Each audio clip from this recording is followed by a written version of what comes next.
పోలవరం జిల్లాలో పులి సంచారం అలజడి రేపుతోంది. రాజవొమ్మంగి మండలంలో తిరుగుతోందని అటవీ శాఖ అధికారులు నిర్ధారించారు.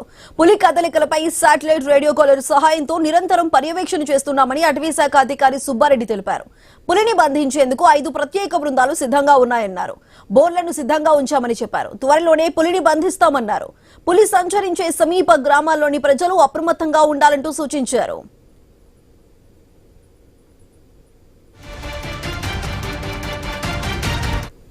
పోలవరం జిల్లాలో పులి సంచారానికి సంబంధించి మరింత సమాచారాన్ని మా ప్రతినిధి గణేష్ అందిస్తారు.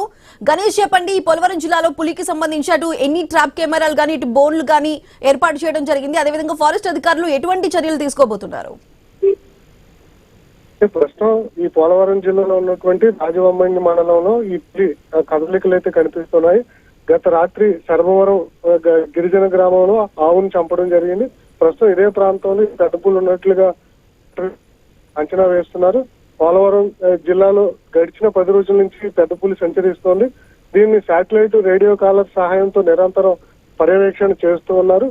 ఇప్పటికే 5 ప్రత్యేక బృందాలు ఈ పులిని పట్టుకునేందుకు బోర్లను సిద్ధం చేసి ప్రయత్నం చేస్తున్నా. గడిచిన 10 రోజుల నుంచి ఇది దొరకకుండా ముందుకు వెళ్తుంది. ముందుకు వెళ్తున్న పులి వెనక్కి తిరిగి రాకపోవడం అనేది ఇప్పుడు అటవీ శాఖలకు సవాల్గా మారినటువంటి సందర్భం కనిపిస్తుంది.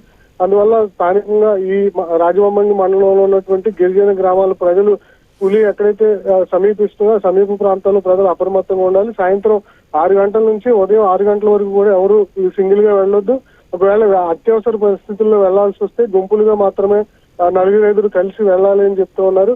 మనం చూసాం గడిచిన నెలలో ఈ శ్రీగూడెం, బొట్టాయిగూడెం ఈ పరిసర ప్రాంతాల్లో ఎంటర్ అయినటువంటి ఈ పెద్ద పులి మళ్ళీ తిరిగి పోలవరం జిల్లాలోకి రావడం జరిగింది. దీనికి GPS ట్రాకింగ్ అమర్చడంతో ఎప్పటికప్పుడు దీన్ని ట్రాక్ చేస్తూ ఉన్నారు. అయితే ఇది అటవీ శాఖ అధికారులు చెక్కకుండా ముందుకు వెళ్తుంది.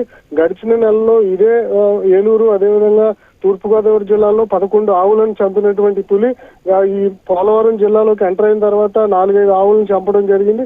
అయితే ఇది ఆహారం కోసమే ఇది జనావాస ప్రాంతాల్లోకి వచ్చినట్లు చెప్తున్నారు. మహారాష్ట్ర నుంచి 4 రోజుల క్రితం ఇటు ఆంధ్రప్రదేశ్ అడవుల్లోకి ఎంటర్ అయినటువంటి పులి తిరిగి వెనక్కి వెళ్లకుండా ఎదరికే వస్తుంది. అయినప్పటికీ కూడా అటవీ శాఖ అధికారులు పులికి స్థానికంగా ఉన్నటువంటి ప్రజలు ఏం చేయొద్దని చెప్తూ ఉన్నారు. అంటే దీన్ని బంధించి తిరిగి మళ్ళీ అటవీ ప్రాంతంలోకి విడిచిపెట్టేందుకు ప్రయత్నాలు అయితే కొనసాగుతున్నాయి. 15 ట్రాప్ కెమెరాలు, అదేవిధంగా డ్రోన్ కెమెరాల ద్వారా ఎప్పటికప్పుడు దీన్ని ట్రాక్ చేస్తూ ఉన్నారు. అయినా కూడా ముందుకు వెళ్తున్నటువంటి పులి వెనక్కి రాకపోవడంతో ఫారెస్ట్ అధికారులకు ఇది సవాల్గా మారింది. అయితే రానున్నటువంటి 4-5 రోజుల్లో దీన్ని బంధించి సురక్షితమైనటువంటి జాతీయ అటవీ ప్రాంతంలో వదిలిపెడతామని అధికారులు అయితే చెప్తున్నారు.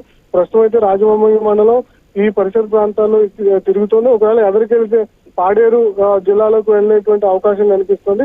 ఇదే క్రమంలో దీన్ని పట్టుకునేందుకు ఇంకా ఆపరేషన్ పెద్ద పులి అయితే కొనసాగిస్తామని చెప్పి డిఎఫ్ఓ సుబ్బారెడ్డి ఇప్పటికే స్పష్టం చేయడం జరిగింది.